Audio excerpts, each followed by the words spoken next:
Our presentation today is on the Driving PA Forward initiative. So there is a Driving PA Forward coalition. When we use the word initiative, we're actually kind of talking about the steps that the IRU team and Bower Hill are taking to support the coalition. You want this? Well, I was actually just going to say real quickly, you don't necessarily have to go back. In addition to the three members that, the three members of the team that Sarah mentioned, we also have Betsy Holfelder, who is here at the presentation today, and we invite her to add comments if she sees anything that we missed. We also have Dorinda Lease, who is not here today, and Pastor Brian Snyder is a pretty active member of our team as well. We also, just particularly for the Westminster people who joined us, for our adult ed, we tend to people like to ask questions as they go along. So don't be afraid to speak up even if we're kind of in the middle of well, I guess maybe wait until we're at the end of a sentence, but don't be afraid to speak up and ask the question when you have it. And we don't really pay attention to the chat, so it is kind of better if you ask the question out loud. So if you muted yourself, you'll have to remember to unmute yourself, ask your question, and we'll deal with those as they come. All right, so let's talk about what Driving Pennsylvania Forward is. It is a statewide coalition composed of advocacy, faith, businesses, farmers, labor, and community organizations. Of course, we fall under faith organizations that are working together in support of passage of legislation regarding accessibility of a standard driver's license with strict privacy and data protections for all Pennsylvanians, regardless of immigration status. And in the bottom corner, you can see all the logos for a lot of the organizations that are supporting the Driving Pennsylvania Forward Coalition. I don't think it's all of them, but it's a lot of the big ones. The one that kind of alerted Bower Hill to this issue with the driver's licenses is Casa San Jose. So that we've kind of been working with them on this. But we've also kind of taken it just on our own and just have been kind of doing it on our own as well. So basically what happened, there is a bill that we'll be discussing. So before the IRU team was even formed, Mission took this issue to session and asked them to endorse the bill in February of 2020. And you'll see a second date of November 2020, and that's because the bill died in committee. And then when the new legislation or the new legislature came up, a new bill was proposed, so session decided to endorse that new bill. After that, the IRU team was formed, and we decided that this was definitely an issue we wanted to continue looking at and supporting, because it's important to our immigrant neighbors here in the South Hills. So the biggest thing I think that we're trying to do to support this is we're spearheading a request to the Pittsburgh Presbytery to actually be a supporter and endorser of this bill. So instead of us, as individuals, which is of course important, and us as the Bower Hill Church and Session endorsing this, which of course is important, Pittsburgh Presbytery is a much bigger entity. So if we can get them to endorse it, that's a pretty big thing. I think I'm ready for the next slide. So our goals for today's presentation, basically what I'm currently doing, in the middle of doing, is introducing what the Driving PA Forward Coalition is trying to do and why a change is needed in the Pennsylvania law, or why we feel a change is needed. Then Sarah's going to explain why we think this is an important issue for us as a Christian community to endorse. She's going to go over, statistics and, safety issues. But I think the biggest thing is she's going to talk about like the humanitarian issues that are involved with this. And I think that you'll find that she's very passionate about it and will make some excellent points. And then Linda is going to talk about what our IRU team has done with regard to this initiative. And she will also talk about things that you as individuals, if you're interested in this issue, could do to support driving PA forward. I think I'm ready. Okay. All right, so what exactly are they trying to do? So they're trying to make it possible for all Pennsylvanians, regardless of immigration status, to obtain a standard driver's license. And they call it driver's licenses for all, but I think you'll find when we get to the third, as we continue through these bullets, it's actually not quite that lenient. It is a little bit more strict than that. You can't just, you know, be someone who gets over the border and, you know, and just go get a Pennsylvania driver's license. So you'll see that as we go through the bullets. So basically what happened was, prior to 9/11, people who lived in Pennsylvania were able to get a driver's license either with a social security number or an ITIN, which stands for Individual Taxpayer Identification Number. So we are talking about people who are paying taxes, working, contributing to society. Many of them have been here for years and years and years. And this is why I say you can't just come over the border and get a license. You have to have you have to be a taxpayer. You have to have a taxpayer identification number to get a license. But because of 9/11, Pennsylvania changed the law so that the ITIN no longer worked to get a license. Only people with social security numbers can get licenses in Pennsylvania now. So that happened about 2002. So in 2002, if you didn't have a driver's license and all you had was an ITIN, you couldn't get a license. But if you already had a license, you were okay. You got to keep your license until 2009. So in 2009, if you had gotten your license prior to 2002 with an ITIN, your license became revoked. So some of the people we're talking about are people who had licenses for years and years and years and then had them revoked. So they're trying to, basically they're trying to, I don't know if fix that is the right year, but they're trying to change that. They're trying to make it possible for people who are undocumented, but quote unquote undocumented, but they are kind of on people's radars because they're taxpayers, they're working, you know, whatever. So I think I'm ready for the next slide. Right, and I think that most of these people with just ITINs, let me just add, I think they have cases with where they've requested asylum or whatever. So many of these people are kind of undocumented, but it doesn't mean they're not in the system. Right. Thank you. That's a good way of saying it. Okay. So let's learn a little bit more about these people that we are discussing, the undocumented immigrants in Pennsylvania. So this statistic comes from the PA Budget and Policy Center, who estimated in 2018 that there are 163,892 undocumented immigrants 16 years or older in Pennsylvania who would be eligible for licenses if there was a change in the law.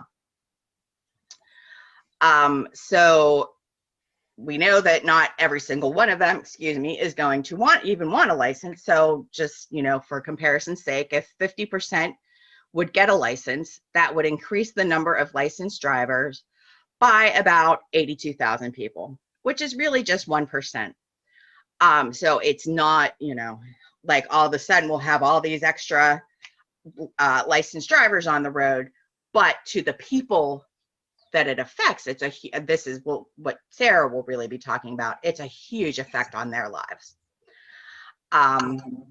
So many undocumented immigrants have been in Pennsylvania for many years. About 18% have been here more than 20 years. 47% have been here between 10 and 19. Many of these immigrants live in families with United States citizens. 30% are married. About 5% are married to United States citizens, while an additional 2.5% are married to legal permanent citizens or residents. I'm sorry. 8.5% of the children in these households are US citizens under the age of 18.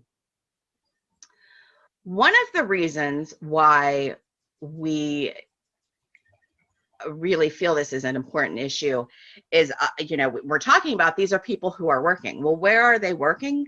A lot of the people that we're talking about are working in like the farming industry. And we feel like it's important for people to realize that an estimated 40% of the United States food is harvested by undocumented workers. So we are talking in many cases about people who are feeding us and our families. And then our next slide. And you should be able to hear it. This is very short, but it reminds us who these workers are and why we might want to be grateful to them. Blessed be the earth for providing us this food. Blessed be the sun for helping it to grow. Blessed be the wind and birds for carrying it its seed. Blessed be the rain for the water's loving flow. Blessed be the hands that prepare this meal. May those hands and our hands be well and quick to heal.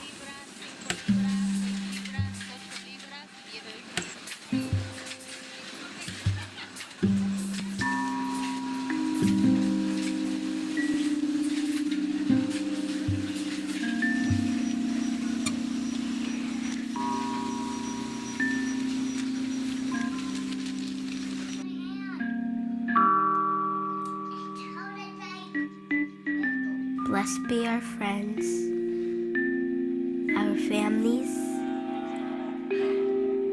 and all of our loved ones.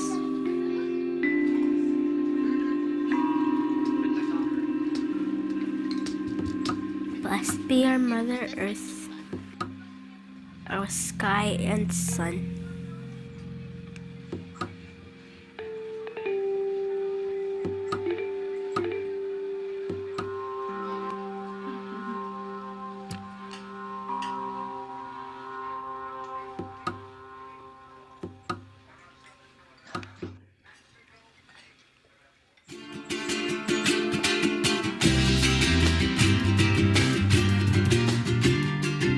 Farm workers in Pennsylvania are fighting for basic rights and respect. This year, as we gather together, let's give thanks to those who grow, harvest, and pack our food.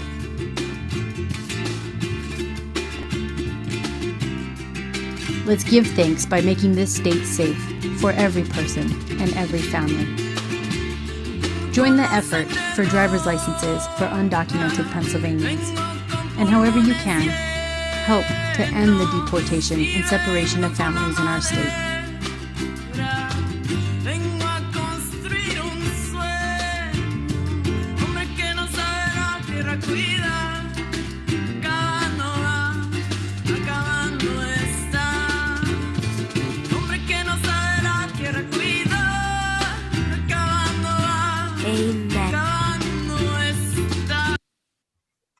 Okay, good. So we want to talk about, first of all, these are primarily working people, as Teresa said, who have, many of whom have lived here a long time, many of whom have families, which are mixed between immigrants and American citizens, or people who immigrated long ago and have gotten permanent residency. And the lack of a driver's license is pretty serious. If you were to think about this and what it would mean for you, it does interfere with your ability to work and provide for your families or yourself. It can interfere with safe housing. Driver's license is one of the ways that you document who you are, and it certainly affects how daily life goes on, going to work, going to the grocery store, seeing a doctor, attending your children's school programs, even dropping children off at school is fraught for these folks. It means usually that if they do get in any kind of accident, even if it's not their fault, they will pay because they don't have insurance. It also means, of course, that you are at risk if you were in an accident with one of these people. We've been told that there are many undocumented workers who live in the Beachview area and elsewhere in South Hills who travel down 19 through our community and are terrified. Their jobs are in agriculture in Washington County, and they are fearful every day that something will happen to them and the police will contact ICE and they will end up deported. We've also been told stories by the folks at Casa San Jose about minor fender benders and the panic that those cause. A story of a father who was in line dropping his child off at school, and the next driver was not paying attention for whatever reason. I don't know why parents would have a little accident in that line, but they hit them, and in order to deal with this, he had to pay money, which he didn't have, and calling Casa San Jose for help so that the damage could be dealt with rapidly. So we just heard some pretty difficult stories about what people right here in the South Hills are experiencing because they don't have driver's licenses and can't get them. I also will say that I am doing ESL tutoring of a Chinese refugee, and although she and her husband have Social Security numbers, her son, who is now 16, is not going through the ritual that most of our children did at 16 of getting a learner's permit and learning to drive because he has no documentation.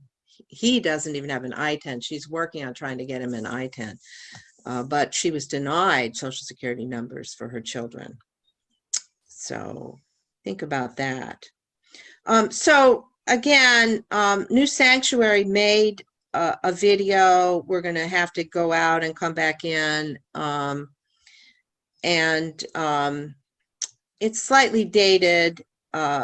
It's prior to the current bill, but I think it helps us understand who these neighbors are. And also Representative Keller, who is in Philadelphia, and he's shown at the end of this video. He is one of the co-sponsors of the bill currently in the state legislature, in the Transportation Committee, which we'll be talking about. So I'm going to stop and we'll see if I can be a little smart. It's already Siempre me dice started. mamá que Dios te cuide. La situación. Are you seeing it, guys? Yep. Yep. Okay. Todos los días siempre me dice mamá que Dios te cuide. Entonces siento que Él me lo dice porque sabe sobre la situación que yo tengo. Bastante calor, bastante tráfico. Como que es viernes. Bueno, Tenemos hijos que están bastante bien en la escuela. Y yo le pido a Dios que continúen así. Mi hija pues tiene ideas que si de ser veterinaria, que si de ser abogada, doctora. Y yo digo, pues ojalá que llegue a hacer algo de lo que ella quiere. Para mí siento que mi familia es el motor de mi vida. Creo que los valores que uno le va inculcando a sus hijos son bastante importantes. 5, 8.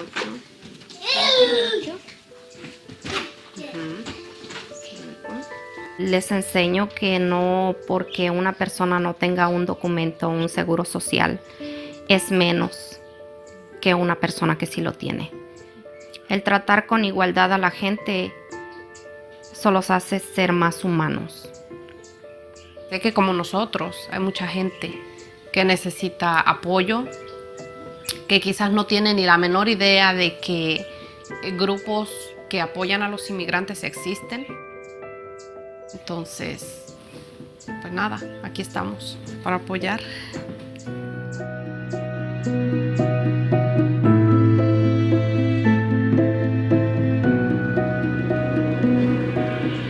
Hay días que yo tengo que manejar 3 y 4 veces al día, como es ir a dejar y ir a buscar a mi hijo de la escuela. El único miedo que yo tengo es ser separada de mi familia, ser parada por un policía y de pronto ser entregada a inmigración, por lo mismo de estar indocumentada. Hay muchas personas como yo en este momento que están sin un estatus legal y necesitan de su licencia para poder conducir con más seguridad y más confianza en la calle.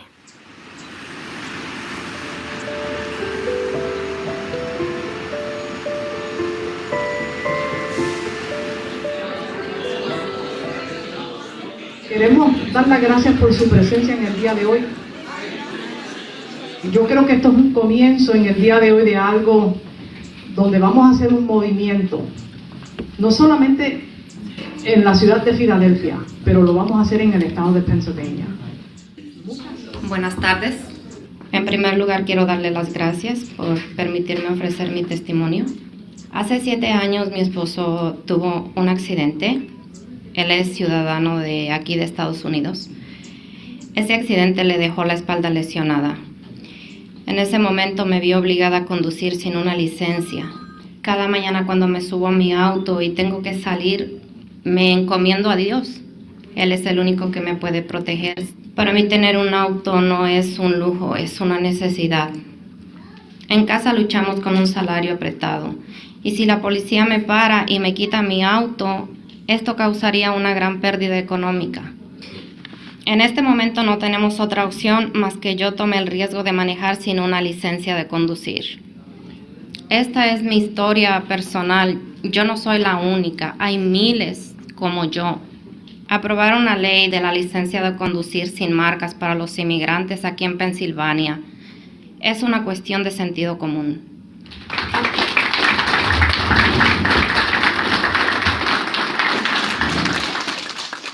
Unirme al santuario ha sido beneficioso en mi vida personal porque he aprendido muchas cosas.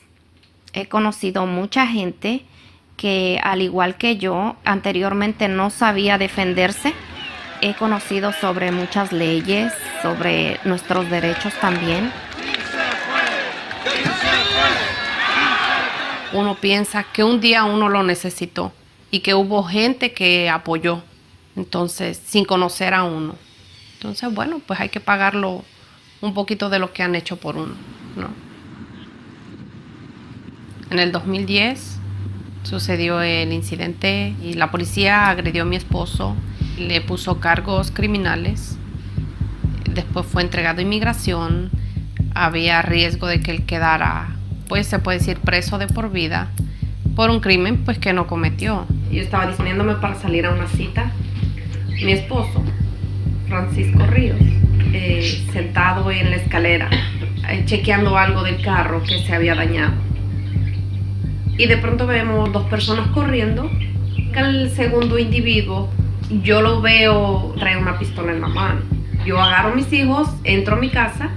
Cuando yo me asomo a la ventana, mi esposo está completamente de arriba abajo bañado en sangre. Pues resulta que el individuo que lo golpeó era un policía.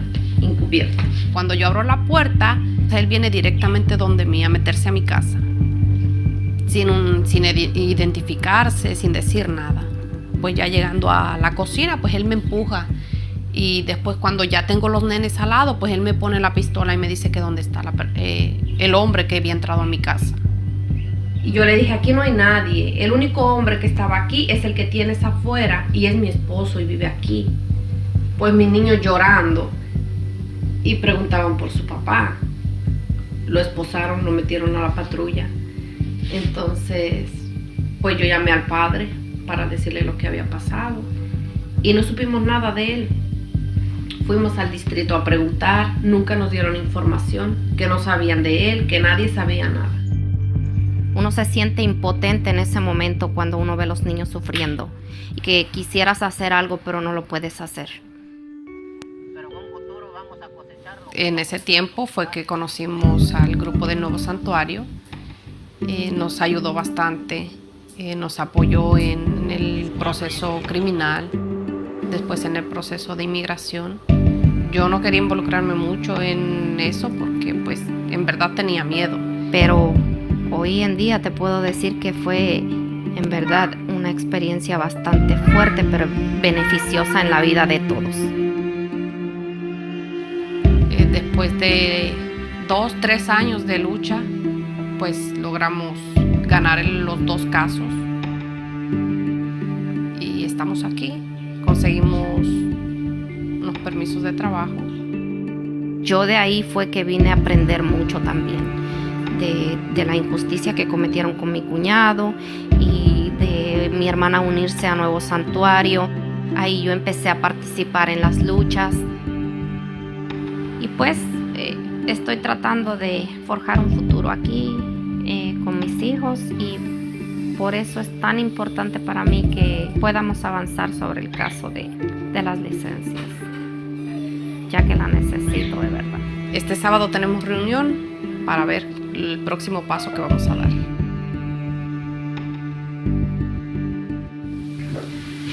Dios mío, muchas gracias por estar hoy todos aquí, como siempre, juntos y luchando. Te pedimos que nos des fortaleza para continuar. Te pedimos que nos mantengas unidos. El mensaje de la licencia se siente bien fácil, la licencia de conducir. Nunca hemos estado involucrados en una campaña estatal, entonces se ve gigante, se ve muy grande, se ve fuerte y difícil a veces. Sin cada una de las personas que colaboran y que están aquí y que nos ayudan, no podríamos avanzar absolutamente nada. Y eso yo quisiera como agradecerlos, que hemos superado totalmente la meta de las cartas, que eran 1000. Con estas cartas aquí ya vamos sobre las 1400 cartas, así que creo que todo sin Keller y Taylor no se va a mover la propuesta, porque ellos o lo llevan a votación en el comité de transportación o hacen una audiencia pública. ¿Y cómo dramatizamos eso para nosotros que no tenemos nada? Poner un extraterrestre, así nos ven a nosotros. Así nos ven a nosotros, Blanca. Suena fuerte, pero es la verdad. Sí. Ajá. Es que la necesidad nos hace hacer locuras.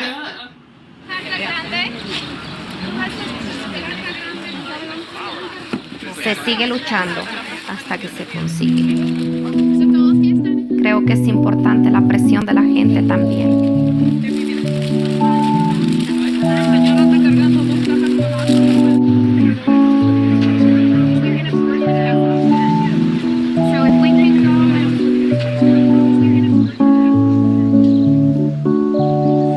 Teresa. Hi, Trace. Bill. Okay. So, Catalina, nice to meet you. How are you? Good. Tenemos una buena noticia. Nos acaban de decir que el representante Keller está adentro y se está reuniendo con la delegación que acaba de entrar. Entonces, vamos a creer en que el poder de la oración y el poder del trono nos funciona muy bien.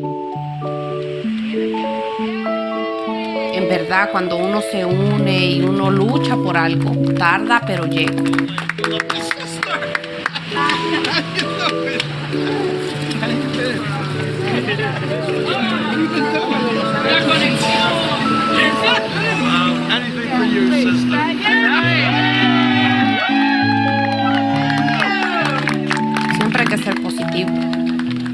llega el momento en el que uno dice, ay no, esto va a ser muy difícil o no se va a poder. Mentira, uno puede luchar y en la lucha pues vienen los logros. ¡Sí se puede! ¡Sí se puede! ¡Sí se puede! ¡Sí se puede! Él dijo que va a chequear las dos propuestas y va a hacer un juicio acerca de cuál es mejor. Hay mucha gente que no se une por miedo, pero el miedo pues hay que guardarlo y sacar otra cosa que no sea miedo, el valor. So again, that was about the earlier bill, but Representative Keller has stayed associated with this and is still a sponsor of the current legislation. Sarah, can I say something? Sure. New Sanctuary, Pittsburgh, Philadelphia is still an organization strong in the Philadelphia area. When we started to look at the whole issue of immigration at Bower Hill, there was an organization called New Sanctuary Pittsburgh. But the woman in charge of it, because of personal issues, had to back out. And they haven't been able to find anybody else that's been willing to take the lead in New Sanctuary Pittsburgh. So it hasn't been active in the Pittsburgh area for that reason. And the one woman that had her hair in a ponytail toward the end of the video that was talking to the group, she is one of the leaders there is an interfaith movement that's working on this bill that I have been attending the meetings, and she is still active with that because she's working on that information. So. Right. Yeah, I noticed that name, Linda. So yeah. All right. So having drivers on our roads without license also has public safety, also is a public safety issue, and it has economic consequences. So again, I mean, these people are driving. They may not understand our laws, and we do not have, we don't have a record of them really. They're less likely to stay at the scene of an accident, to exchange information with other motorists, to cooperate with the police at the scene of an accident, and even less likely to report any accidents that they see out of fear. They don't participate economically by obtaining car insurance. They don't pay, of course, the license fees. They're also very likely to be victimized after an accident because they're frightened. So there are sort of the humanitarian issues which we've been looking at, and then there are these other things which, to me are sort of a no-brainer that we would rather have people licensed because they're driving anyway. And I think I think Sandra brought this up earlier. So Linda, I'm doing this one and then you start, or are you doing this one? I think I was doing this one. Okay, go ahead then. Okay. All right. House Bill 279 is the current legislation that would change the Pennsylvania law so that immigrants could obtain driver's license regardless of their status. Of course, they would have to have an ITIN, which we talked about earlier. 16 states have that law now. Regardless of their status, they can get licenses, including New York, Maryland, New Jersey, and Delaware. House Bill 279 has bipartisan status, but there are only 2 Republican co-sponsors. Currently, it's been referred to the Transportation Committee. And there's the website where you can go to on that issue. Okay. The Farm Workers Legal Advocacy Clinic in Villanova has studied this issue and found that PennDOT has sold our information to private companies routinely. Two types of data has been kept by PennDOT as shown below. PennDOT has sold that information to data brokers like LexisNexis, and then LexisNexis has provided this information to third parties without notifying PennDOT. This law would limit it so that that information could not be shared. So these practices would help us along with helping the immigrants. Okay, Sarah. Why does this issue matter to us as Christians? We recognize the humanity of all persons, especially the dignity and justice, are God-given rights. Undocumented persons and their families harvest our food. They live in our communities. They pray in our churches, and they are our neighbors. We're called to welcome our neighbors and speak out against injustice and oppression. So where in Scripture does it talk about this? In Leviticus, when an alien resides with you in your land, you shall not oppress the alien. The alien who resides with you shall be to you as a citizen among you. You shall love the alien as yourself, for you were aliens in the land of Egypt. In addition, if you think about Genesis, in Genesis, Abraham and Sarah were blessed after they welcomed the divine strangers. They did not know that they were from God, and they welcomed them even though they were strangers. And then in Matthew, it reminds us that just as you did it to one of the least of these who are members of my family, you did it to me. As Jesus talks about treating everybody the same. We cannot bring about systematic change without advocating for better and more just policies. Okay. Linda, can I just say one thing? Sure. I've had people say to me, why don't these immigrants just come to our country legally? And I think one of the biggest eye-openers to me when I first started studying the issue of immigration, I think we all know our immigration system is broken, but for many countries, the waiting list to come to our country through the legal channels, through the process that's in place, it can take maybe, there could be a 20-year waiting list to come.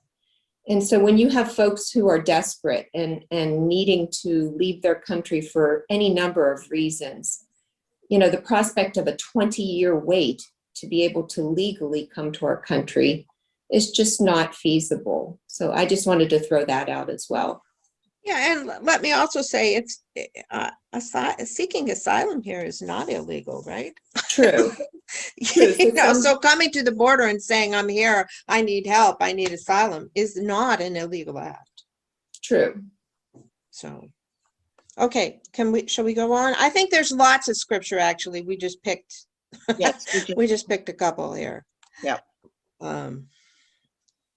What's been the IRU's team's process in doing this? And IRU stands for Immigrants, Refugees, and Undocumented Persons team. We learned we learned about this issue when we were working with CASA San Jose. And then we went online and learned about it more online. Then we asked, the team went to the mission committee and got their support on the issue. And then we went, at that point, I was chair of the, both the team and the mission committee. And so I took it to session, because I was on session at the time, and asked the session to endorse the effort. And they endorsed it unanimously. And then the next step was we asked session to bring this to Presbytery. And Jean, who is with us today, took that to session, and we got their endorsement to take it to Presbytery. We as a team then also met with Representative Daniel Miller, who represents the Mount Lebanon area. We met with the Presbytery's Peacemaking Committee, which agreed to take our request to Presbytery. The letter that is to the right is the letter that both Dick Caldwell, who's with us today, who is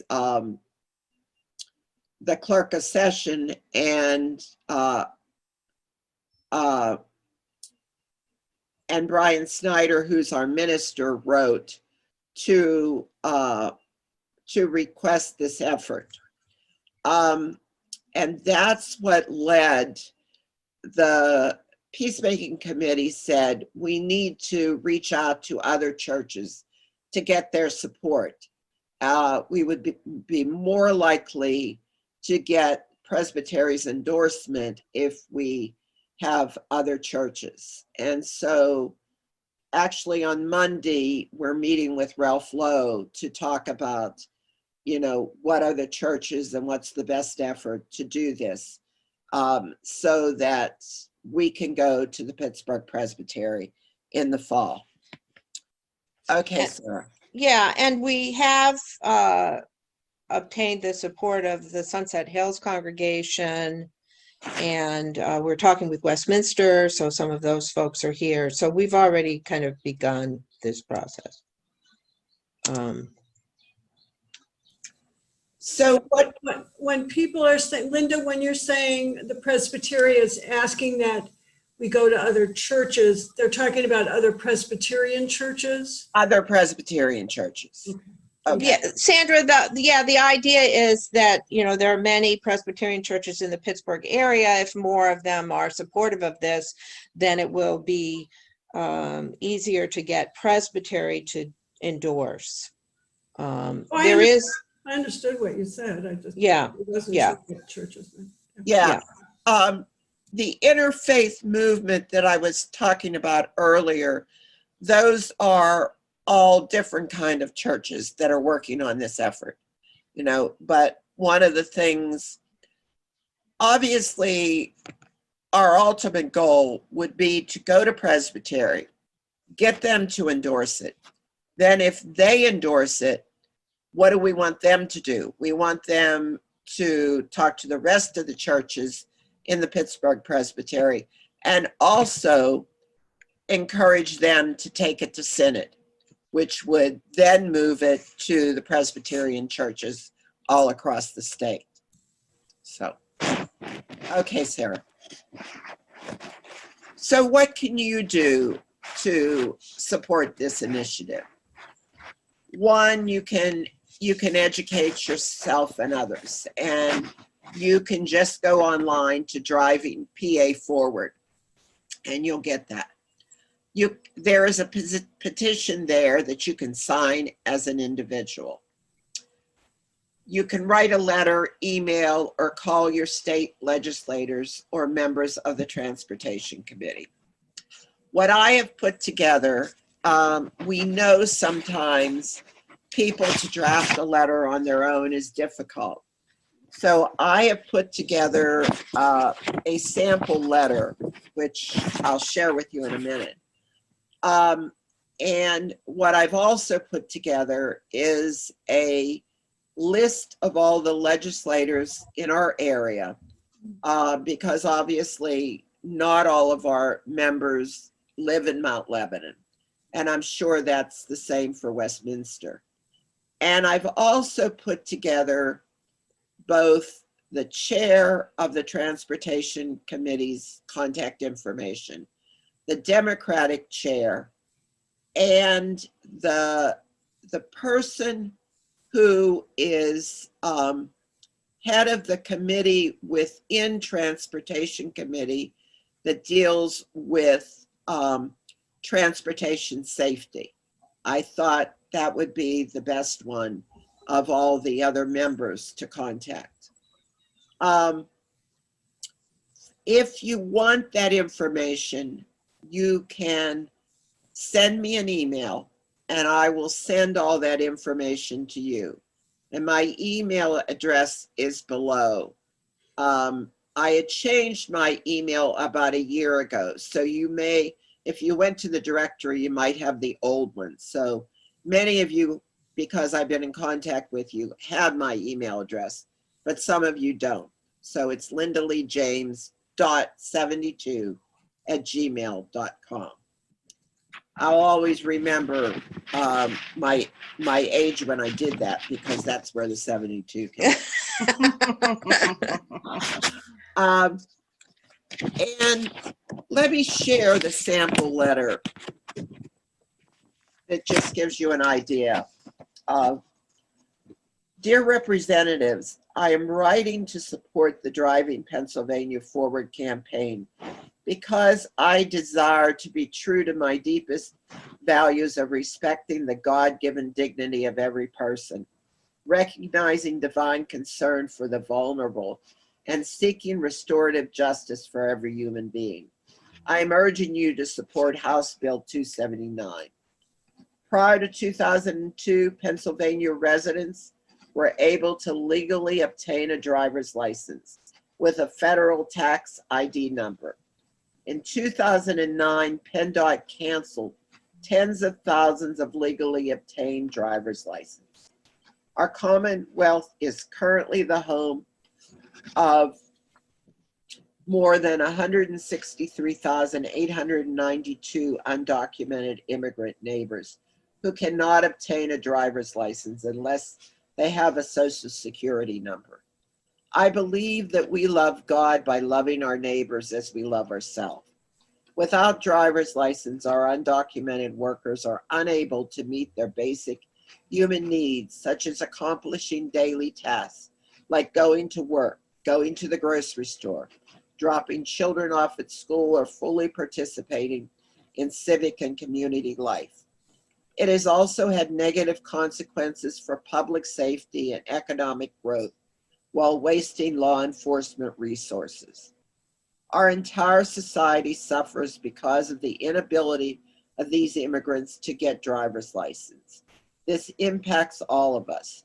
This legislation would provide safety to all Pennsylvania residents by ensuring that all residents know the laws and are licensed to drive.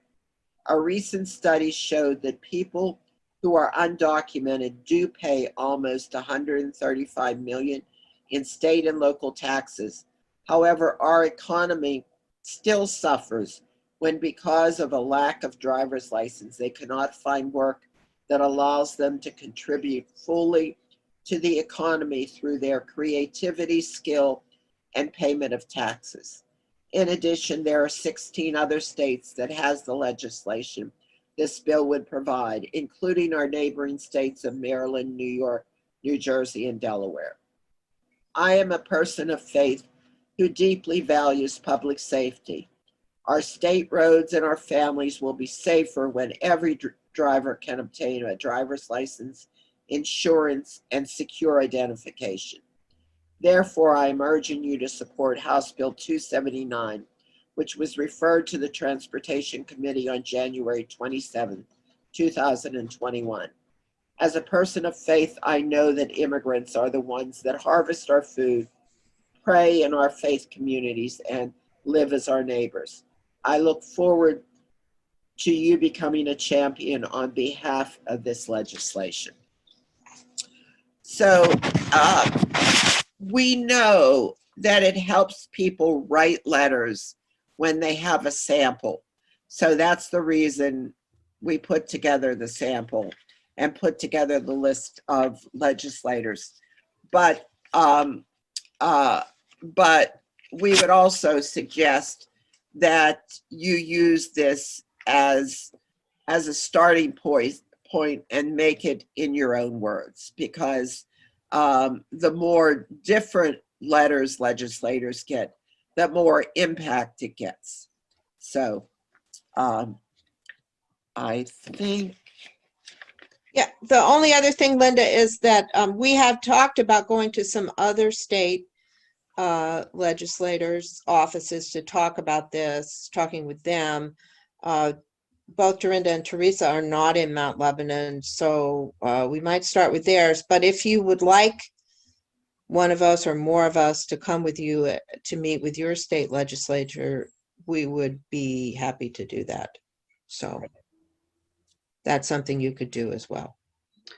Yeah, I would also note that we actually, some of these items we had sent out in an email, maybe even close to a year ago. So some of you have actually already taken some of these steps, but there are, I think, some additional steps if you're, if you remain interested.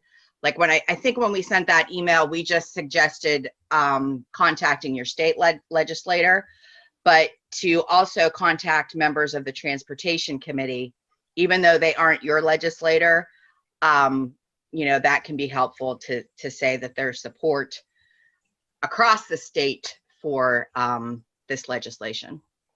And then, of course, the new thing is also if you want to have an in-person meeting, which usually means Zoom or a conference call, that can be helpful instead of doing a letter. So. First of all, I would like to commend you. This is an amazing amount of effort on your part, and I thank you as a citizen and a friend of the church for doing this. So quite amazing leadership here. The question that I have, though, is we are talking about a political process. I am making some assumptions that the 16 states that have done this are Democratic, largely. The other states are blue states rather than red. That's a question. I'm wondering, I'm assuming this didn't get, do we know why this didn't get out of committee the first time, out of the Transportation Committee? And is this part of the Republican or the larger issue of the immigration, the national immigration debate, polarization that's going on? I'm just asking that because what are the strategies that we need to think about in influencing a political process? What do we know about what has to happen to get this out of the Transportation Committee? Yeah, excellent So questions. That's where that's let me start, and then I think others may want to jump in. There is bipartisan support, but there were only 2 Republicans, Representative Keller, and then I think it's the chair of the Transportation Committee.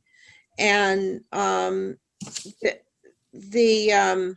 anyway, there are 2 Republican co-sponsors. We were told by Dan Miller that this would be very hard to get out of committee because the leadership, the Republican leadership in Harrisburg is not on this. So our task is to try to help them see that there are a lot of Pennsylvanians, including people from faith communities, who are really interested in this issue and think it's important to do. So who are the key people that have to be brought on board that outside of the Transportation Committee? Are there folks that we know that need I mean, A couple of the representatives from our area, they may not be your own, but they're from our area, are Republican. right, like Valerie Gatos being one. I don't think I listed that one, Sarah, but I listed some other ones. I looked at the whole South Hills area and where they might be, because I looked at Bridgeville and so forth.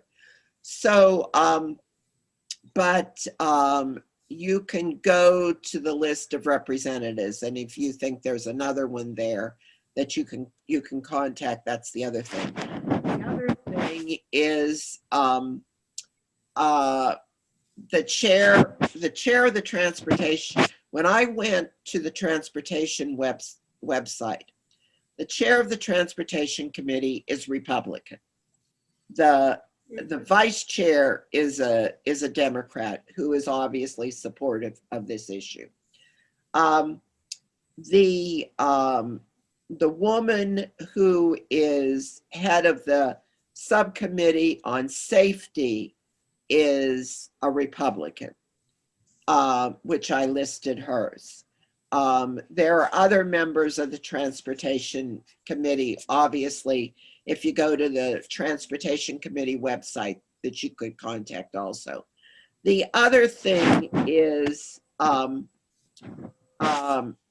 interfaith group that I talked about, what their goal, what they've been working on, and we worked on that on Thursday when we met online, is a sample letter that they can send out to all faith leaders across the state, encouraging all people of faith of all to get letters out by August. They're looking, their aim is to get that out next year. Because currently, if you look at the agenda of the Transportation Committee, this bill is not on their agenda. They have a number of other bills that are there, and this is not, it's in the committee, but it's just sitting there. Yeah, So there has to be pressure for them to get it out of there. exactly. Exactly. Yeah, I think, Sandra, your point is exactly right on. When we met with Dan Miller, his suggestion was for us to do more advocating among the Republicans. Yeah. Because unless the committee chair even decides to bring it up for a discussion, it basically will go nowhere. Exactly. So it's not an an easy uphill task. battle, no question, uphill battle. But Can I ask a question? And maybe there's an obvious answer, but it does feel like there is opposition from the Republican side. Is there a way to articulate what their opposition might be? I mean, this seems like it's a thing that just generally helps everyone. So does anyone know what, I mean, if we are to try to, work with Republicans, what would be the avenue? What is their opposition? Well, I think one thing that might be mentioned is that in general, they are opposed to undocumented immigrants. Exactly. It's the national agenda. It's the national fight. so yeah, some of it is this Again, polarization. I think some of it is not understanding really who we're talking about here. We're really actually talking about people who are working and paying taxes and in a sense contributing. And providing our food. Providing our food. There are a lot of Republicans who would like to, get people out of the country. And so Right. this for them is a very minor issue compared to their major issue of getting rid of these people. Well, and I would say that Representative Miller, I wouldn't say that all the Republicans are necessarily opposed. I think there is a group who are opposed because of the fact that we're talking about undocumented folks. But I would also say that he suggested that it's just not a priority. So they have their priorities, and if this isn't one of their priorities, they're going to spend the time where they want to spend the time. So I think it's a combination of things, Bobby. There are people who would probably oppose it.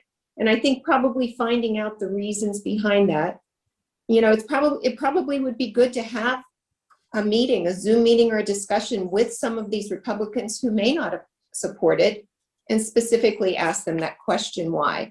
But I think for others, it's not necessarily opposition as much as it's just not a priority. And they're going to work on their priorities and bring those forward for discussions and votes, as opposed to something that isn't a priority for them. I think also you want to stress the safety issues for all of us and the privacy issues for all of us. I frankly was let me break in on that also, though. shocked about the privacy. What you're saying to these Republicans is these people are driving against the law and becoming a safety issue. I don't think that resonates with Republicans at all. The Republicans would say, stop them from driving. I mean, what you're really saying is these people are breaking the law, and therefore we need to change the law so that they're not breaking the law anymore. That doesn't resonate very well with legislators. People are killing people, but we're not going to change the law to make it legal to kill people. And so, it seems to me you don't have a very effective a strategy when you're talking about safety here by saying, well, people are breaking the law, so we need to change the law. That certainly doesn't resonate with Republicans. Well, we're saying that the law is unjust. Well, okay, they're breaking an unjust law. That doesn't change anything. I don't think justice of laws is not what influences, even though it should. I don't think that it does necessarily. Well, but look at Representative Keller, who we saw in that video. I mean, clearly this had some effect on him. Okay, but and the faith leaders, I mean, I think we as people of faith have more power in a sense, because we are recognized as good citizens or whatever, whether we are or not, right? Particularly united, particularly more. Yeah. Yes. The largest. I noticed that with all the people that were there in front of his office, the one he went to was the nun in the habit. And I wondered about that too. Is that a connection for him? Is he a Roman Catholic who people could be brought in by their faith connection some way? Probably. Yeah, I would suspect he actually knew that sister. Mm-hmm. Yeah. It seemed like it. But that's why, I mean, one of the things Casa San Jose said to us, first of all, we need sort of institutional support for this. And that's one of the reasons why we decided to take this to Presbytery, is because, I mean, it's one thing if Bower Hill Community Church says, hey, we endorse this, but, or Westminster or whatever, but the larger body, and then even potentially the Synod of the Trinity. So, I wonder about the Catholic diocese, where they know about this and where they are, what percentage of what's the faith breakdown of the percentage of the migrant workers we're speaking, or the undocumented workers we're speaking of? They are part of the interfaith group. Okay. Yeah. So, guys, we've taken you over here, and so we don't mean to cut off discussion if you really want to have more, but are you all continuing to work as a group? Yes. Mm-hmm. And if there's interest to work with you, what would be the next step to do that? Yeah, I think you should contact Linda about who's the chair, the official chair of our group. This was wonderful. This was so important to know. But it struck us also that this is a sort of a concrete thing that we can work on, not that it is going to get solved immediately, probably, as you raised, but we need to bring this into the awareness. Betsy's point was really good. We need people to be aware of this, because there are a lot of people who would see the injustice here. Yeah, I will say, so, Sunset Hills and Westminster aren't the only churches we've gone to so far, and we have had churches that have declined our request for their sessions to endorse the bill. But I found one of the churches was Crafton Heights, and the pastor, Dave Carver, who actually happens to be the pastor that took some of our kids to Malawi, sent me a lovely email after they decided not to endorse it. But he said, you know, we had a lovely discussion, and it made me realize that, you know, we may not reach our final goal, but we are definitely educating more people on the issue. And even, you know, say we, you know, every month we educate 10 more people, and but only one decides to, you know, move forward with it. It's still, you know, it adds up, and, you know, maybe momentum will grow, and even just educating more people about it, you know, who knows what can happen. It is an uphill battle, but I know this. I think, you know, there can be value even within the process. You may not get there, but it's raising awareness for more of these issues. So yeah, that's kind of how I agree. At it. You don't know how things take hold and spread in ways that we're not aware of. So absolutely. Right. Well, thank you all for joining us. I hope you now are more aware of it and aware of what we're trying to do through the IRU team at Bower Hill. And I hope this was helpful for the folks in Westminster. Yeah, thanks for inviting us. So Will Hignett is also here from Westminster. So I will. I will. Thought you must be a Westminster person. Yeah, yeah. So it's great. And my husband. Since this is our last adult ed meeting, I'd